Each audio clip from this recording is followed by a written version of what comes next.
Sen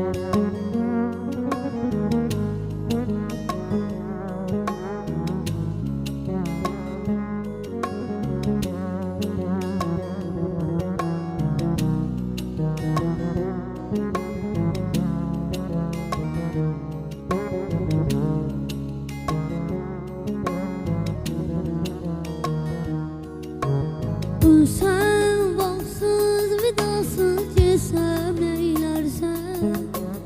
bir gün nakan vefasız geçsem neylersen, dünyadan ayrılarken haber vermeden, senden sessiz sedasız geçsem neylersen, dilberim senin saçlarını ben senle bir xoşbəxt bir gün sürmədən ölsəm, səni görmədən ölsəm, məni yar bağışla dilbərim, sənin saçlarını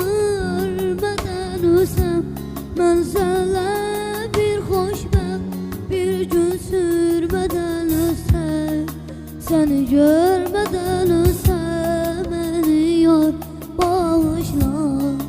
səni görmədən ölsəm, məni yar bağışla, səni görmədən